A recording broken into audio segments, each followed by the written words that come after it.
welcome to True Print for Life. I'm your host, Christina Vera. And I'm your co-host, Maylin and So today, we have a very exciting episode for you. Yes, but before we begin the episode, we do want to say, listeners, we are going to be going over some adult content today.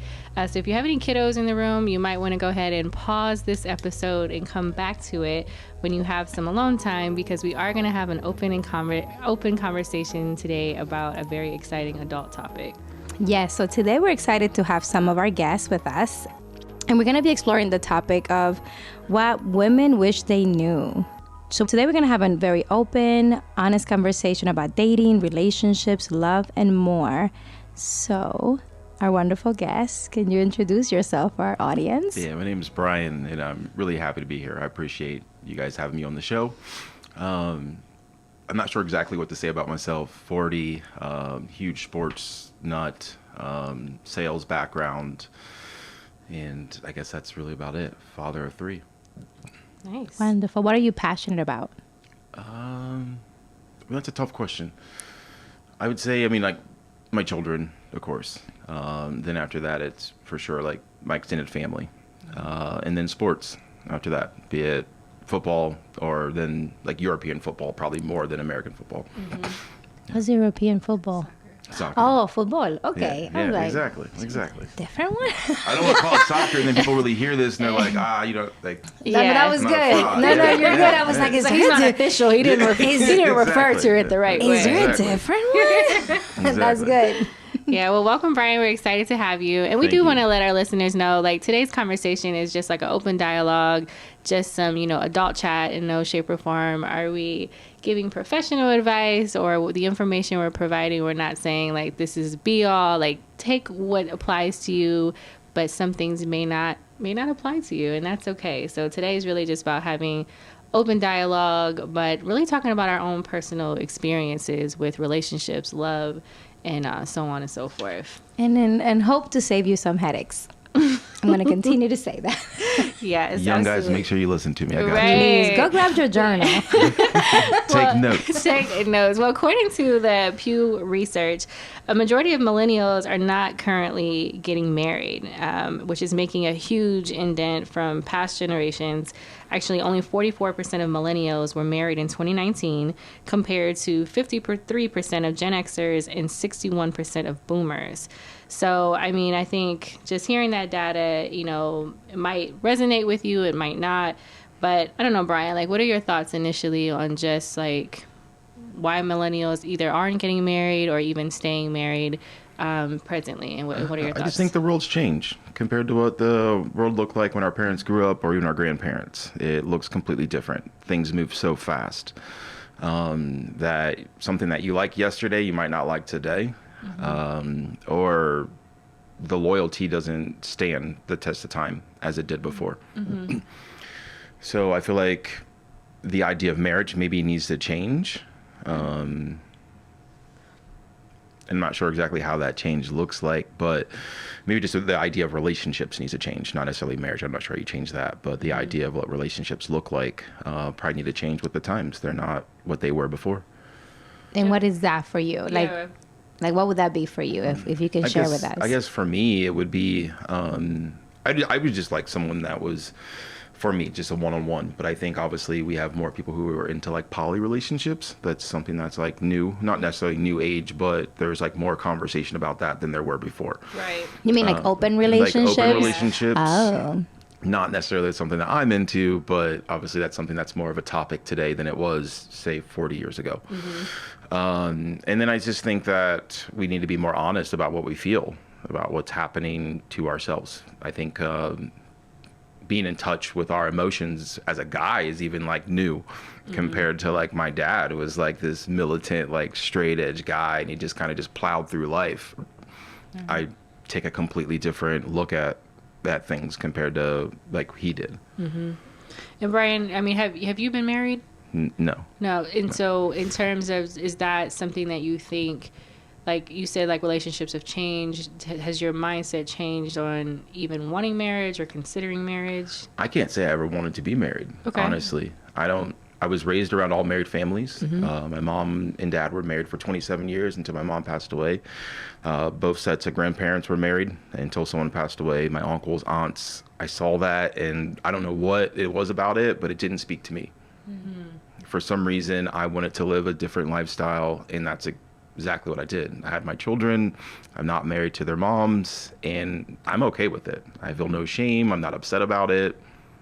It's all right. You said moms? Moms, plural, three. Three? Three. So, as you know, so in previous episodes, we talk about co-parenting a little bit and how that, you saw people that were married in your childhood, and that was something that was not appealing for whatever reason.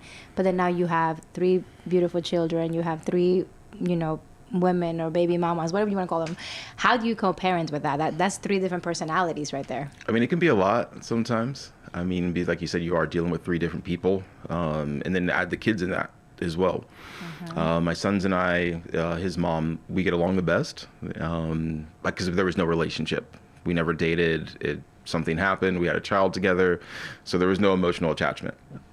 I think the other 2 I did date, and I think that there's a lot more emotions and feelings that goes into it. So that was more of a little bit of a roller coaster. Like some days, some years were great, some years have been bad. But I mean, you just deal with it, right? Like, what other options do you have? How old are your kids? Oh my goodness. 16, 14, and then 8. Okay, so a little older. Yeah, at this point, I don't plan on starting over. We talked about this briefly. You say you don't plan on starting over, but No. you can still have children. I could. So So you haven't Possibly. stopped the machine, but yet you're decided you're not having more. So it could happen. Correct. And why do you want it? I mean, and everybody has a different reason, but like, is there a reason why you don't want to have any more children? The idea of changing diapers and waking up every few hours, I don't want to go there again. I mean, obviously, if it happened, of course. Yeah. But that is not my goal, not my plan. Okay. At all. Makes sense.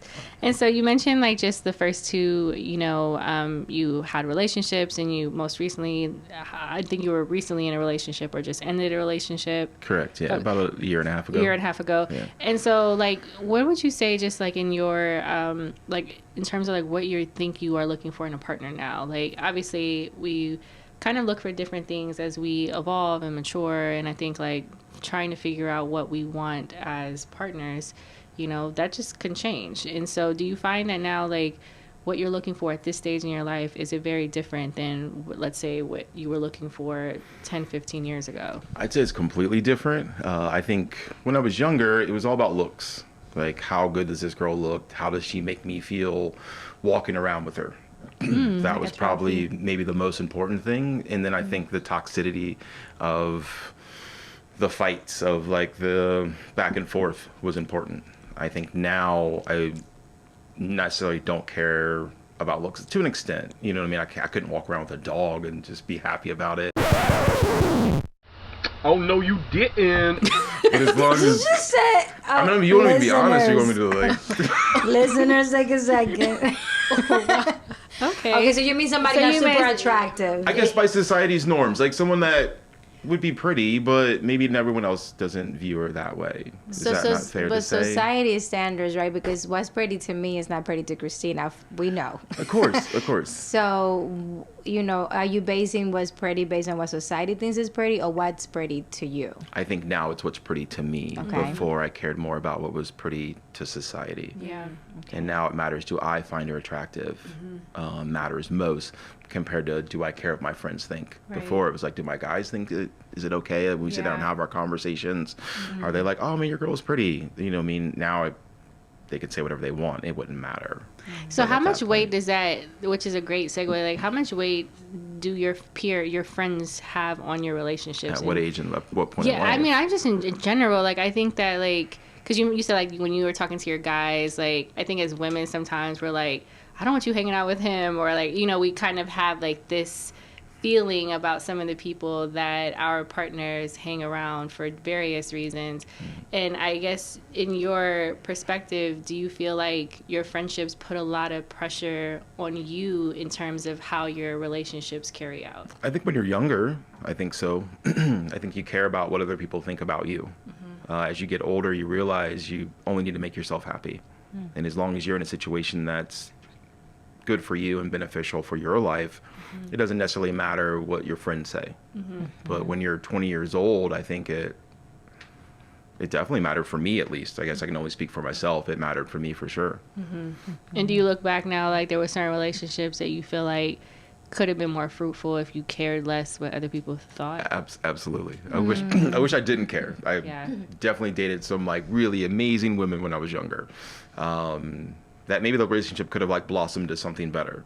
But I didn't even allow that to happen because I'm worried about like, oh, my guy friends might say blah, blah, and I don't want them to look down on me. So I didn't give that person a chance when that could have been the perfect person for me. Yeah, no, that's a good point.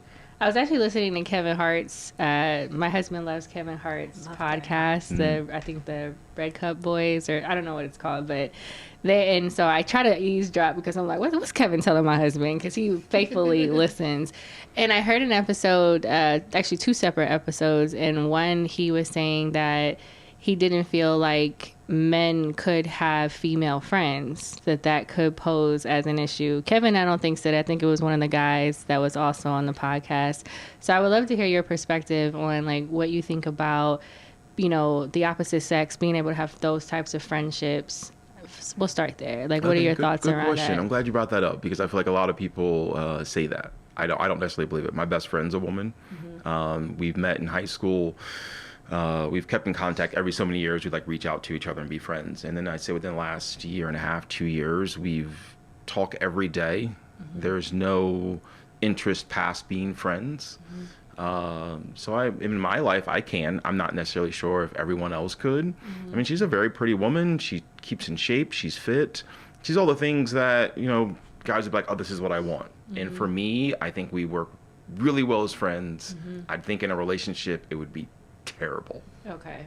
So I absolutely think that guys can be friends with females, especially if you're open and honest about it. Yeah. Like, I think that's really key, though. I agree. So you'd be cool with your partner having her best friend to be a guy? Yeah. Can I meet him? Can we sit and chit chat? Is that then? Yeah, absolutely. Cool. Okay. Absolutely. Cool. That's really good. Not everybody feels that way. Yeah.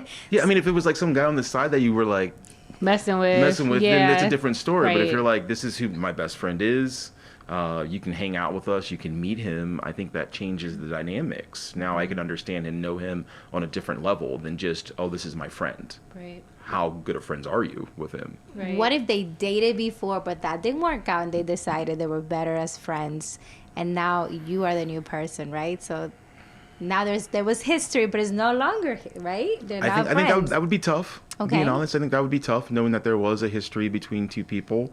But how healed, how aware is the person you're dating? So then you would be able to have certain conversations, and knowing that person, I think you would understand if it was like real or genuine or not. Right. And I think it's hard too because like when I first met my husband, he had a lot of friends.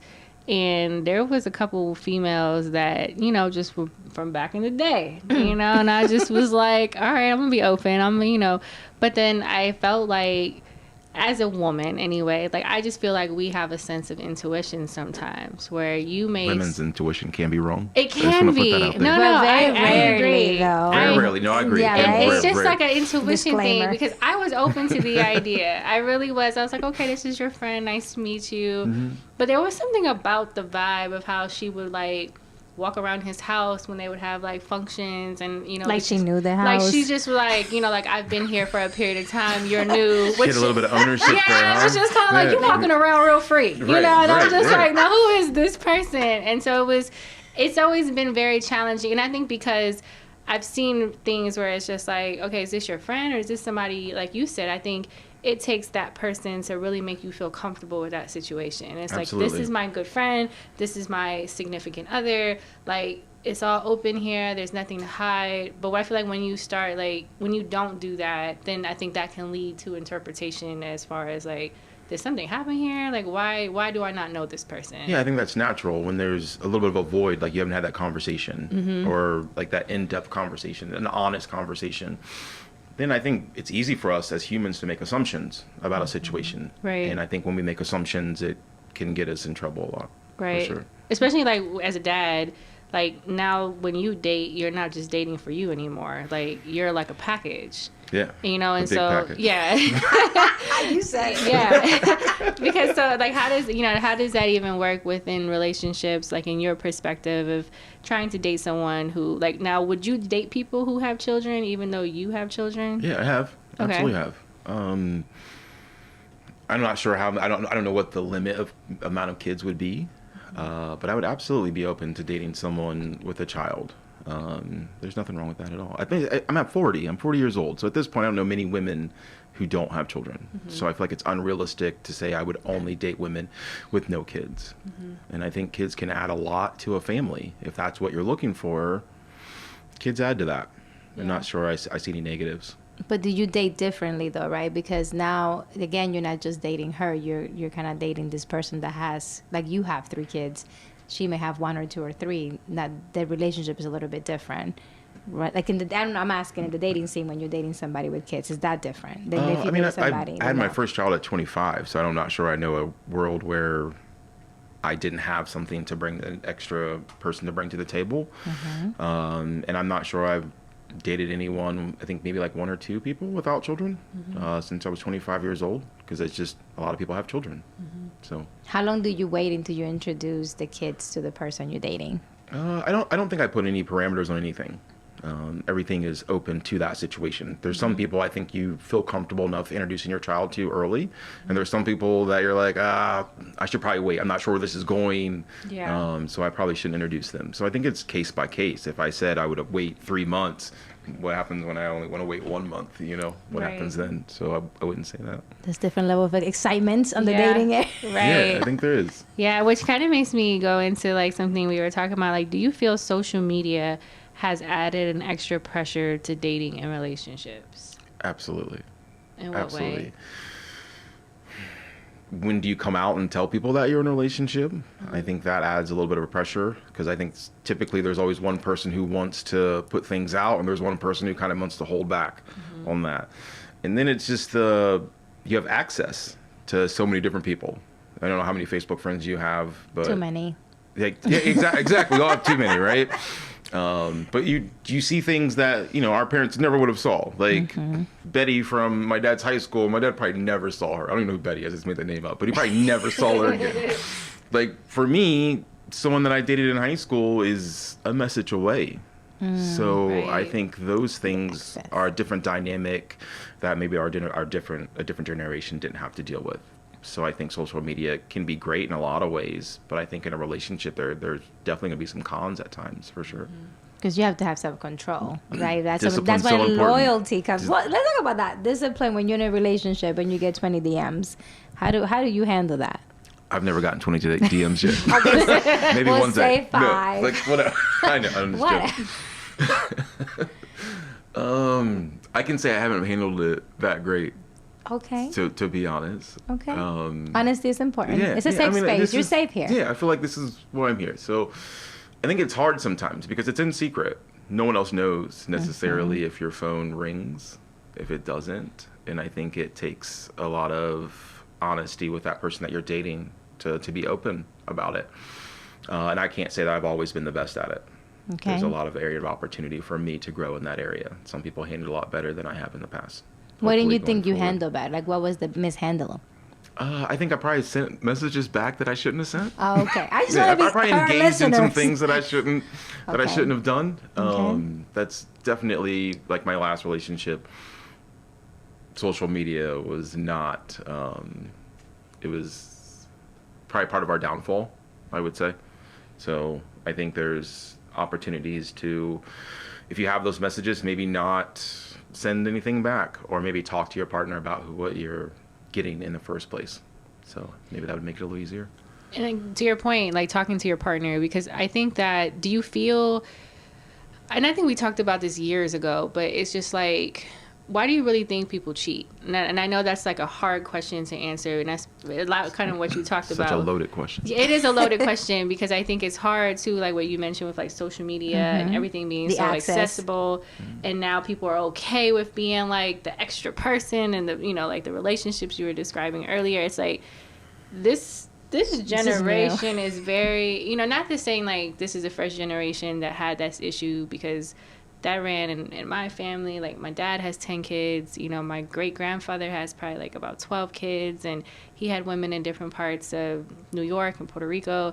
And so it's just, now I think it's just like so out in the open that a lot of people have just embraced being okay with like this circus of relationships. Do you think that it ever gets to a place where, are men cheating for the same reason as women cheating?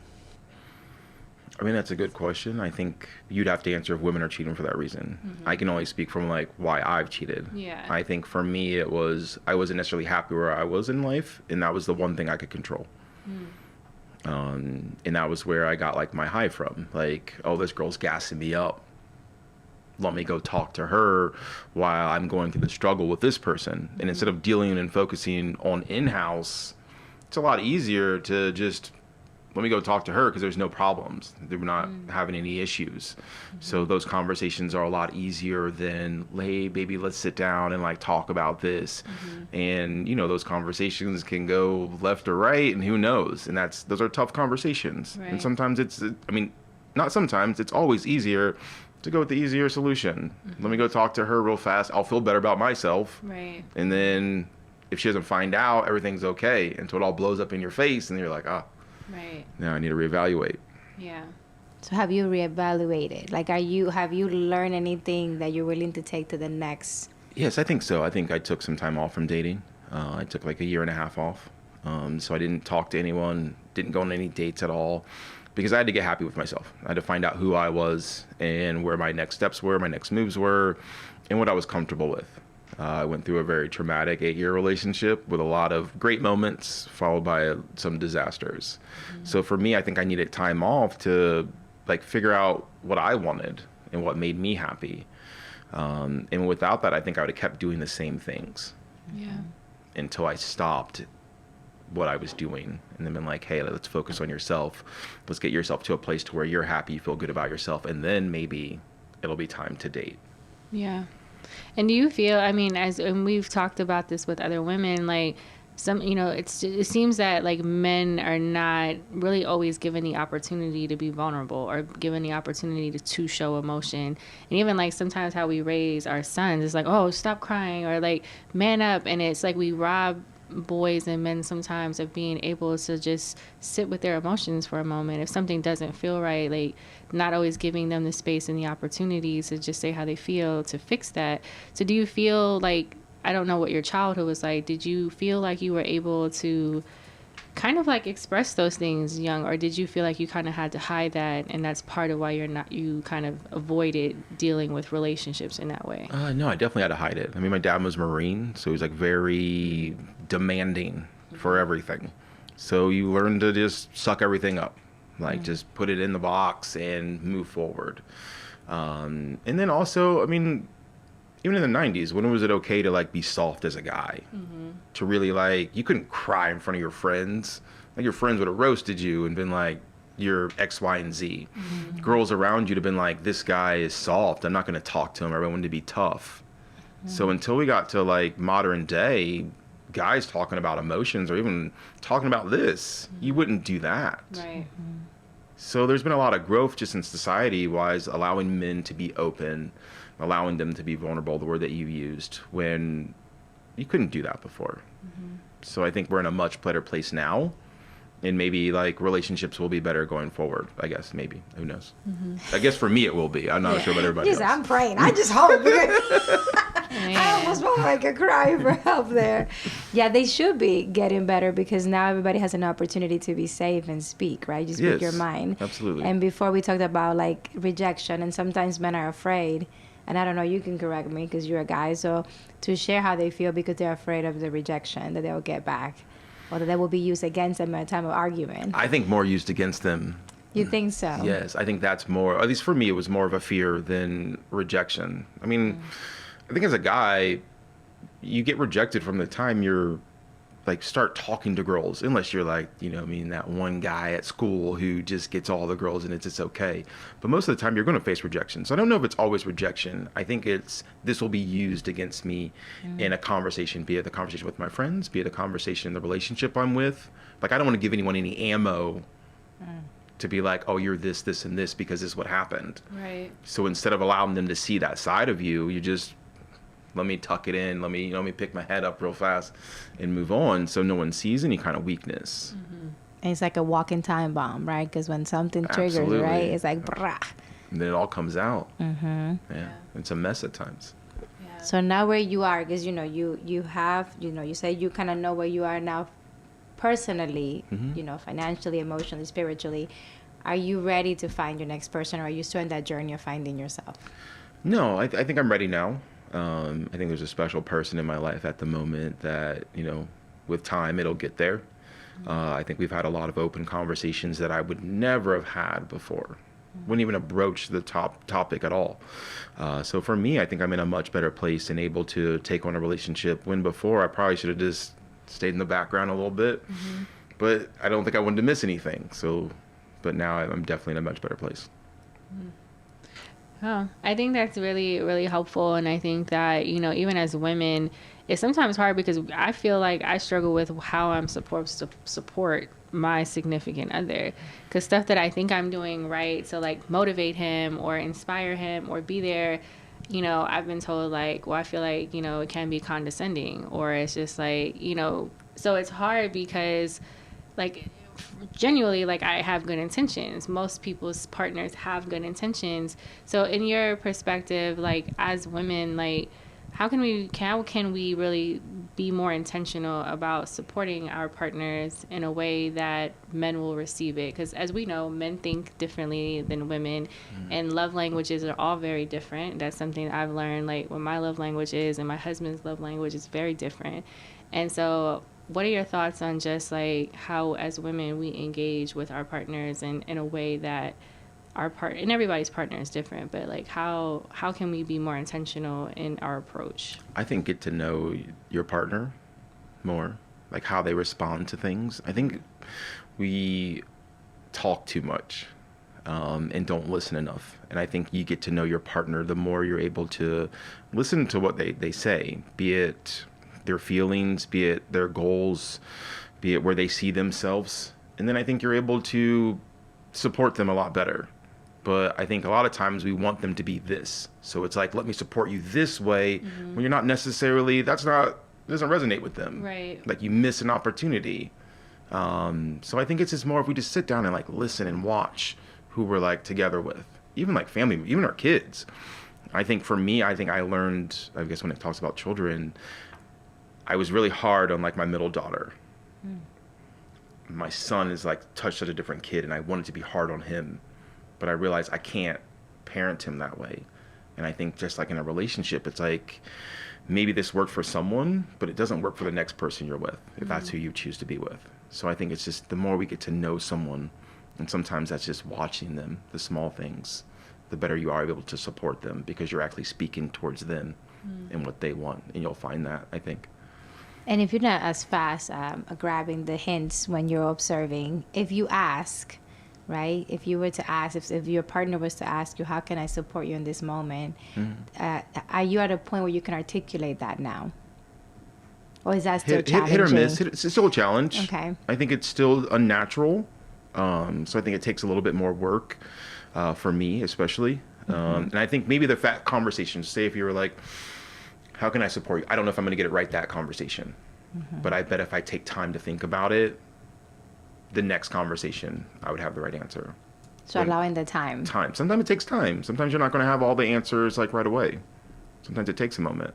And that should be okay. But I feel like we live in a society where it's like fix. Like now. Like now. And sometimes it's not going to be fixed like that moment. Maybe you need Right. like a little time apart. Not saying like a long time apart, but like a moment to then come back together, and then you'll find those answers. Or maybe feel more comfortable saying what you need to say. And what do you hear when somebody says, like your partner says to you, how can I support you in this moment? As a man, how Judgment. does that... Okay. I think I do. Or it kind of feels condescending at times. Okay. I think there can be of that feel, and then I feel like for me, I would shut down immediately. And instead of having that conversation, because I felt judged, I felt like, oh, I need to do better. What do you mean? Like, I'm doing okay right now. What are you talking about? Like, I have my plan. Like, I got it figured out. When maybe it wasn't meant that way. But sometimes I feel like those conversations can be very hard to digest in the beginning. So what can we say as women? Because I say that all the time. That's my favorite thing. How can I... And then I'm not trying to be condescending. And this is for all of you that are listening, that know me. It's never trying to be that. Like Christina says, we come from a good place. Because if Christina comes to me and says, how can I support you? I may not know. And I'm like, I don't know right now, but let me think about it. Because I'm going to need some support for whatever I'm going through. And it's the same way back. So sometimes we, among ourselves, are able to say that. But for your new partner, how can they express those same feelings of wanting to be there for you, but maybe they haven't had the time to get to know you to that deeper level, to know the little things that you're supposed to get when you're listening, right? So what can women say to men that is not condescending and it's not... I think you can ask that question. I think that's a perfectly fine question. How can I support you? How can I be there for you? I think those are fine questions. I'm not saying don't ask those questions. I do think that the more time you spent with someone, you're going to figure out how to layer that question. Like, not only what can I do? Is there anything that's missing? So there's more questions that kind of go along with it that shows that you're interested in not just judging them and not just being like, you need to, because sometimes that's how it feels as a guy. You feel like when a woman talks to you, she's more like, you need to, Is that mommy issues though? Like, are we thinking, how we say daddy issues? Is that because you felt at one point you were told by your parents, your aunt, whoever could it be? Probably my aunt. I want you to know that, Aunt Susan. Okay, I'm just joking. I'm like, is there? Because I'm a cool aunt, but I'm like, did you get this? Because we have daddy issues. We talked about our daddy issues in our previous episodes. Is that something for men as well? Is there an issue when women talk to you a certain way? Are you going? Is something triggering? I'm sure there is. I don't know if I can put my finger on it, and I don't want to just throw out random answers for no reason. I'm sure there's probably a part of that. I would imagine it comes from somewhere. But I can just tell, in the relationships that I've had, I've felt judged on those questions when I'm sure that person had their best interest at heart, but it didn't come across that way in that moment. So that's like a missed opportunity that she reached out to me and then I rejected when I probably could have been more open in those moments. So I think as guys, we got to be more patient and understanding, so we know that they're not coming across in a negative way at that time. And then I think as women, maybe that answer doesn't come out then, and then be patient. Maybe the next day that whoever you're dating, whoever your partner is, will be more willing to open up and have that conversation with you. Right. So back down a little bit and be like, all right, we're not going to talk about this tonight. Yeah, obviously. Right. But I don't even know if you need to say obviously. Well, I mean, you're thinking I feel it. We're not already, saying in my mind. I'm not going to say you don't want to talk tonight. It's fine. I'll talk to you tomorrow. So, right. Well, Brian, we really appreciate you being with us today. Well, thank you. Thank you for having me on. I think it was really insightful just to get a glimpse. And this is just scratching the surface, right? It's not there's so many other layers to, I think, as men think and as women think. But I think the objective is just to be able to get on the same page. Yeah. I think if we really want partnership, if we really want healthy relationships, getting on the same page is a game changer. Being open and accepting, embracing your growth, because just like women have to grow to the breakthroughs and the breakups to grow, men do the same thing too. So I think the moment that we start realizing that we're not against each other, we're kind of on the same side, I think things will get a little easier. And hopefully the conversation today and in the series have brought some light to that, right? Because I think that people listening can be like, oh, I'm not alone. Oh, that's what he thinks. That's what she thinks. So I'm really excited to see what people have to say when they listen to the episodes. Yeah, absolutely. And if you, please like this, subscribe, share, because I think that if you feel like this episode would be beneficial for someone you may know, we encourage you to subscribe and share. And definitely continue to follow. So thank you for being here today. Thank you. I appreciate it. Absolutely. We do have a phrase that we say at the end. Do you know what the phrase is? I forgot. Okay, it's okay. It's okay. We have it. So it's bigger than you. Bigger than you. Okay. And we're going to say it together. Okay. It's bigger than you.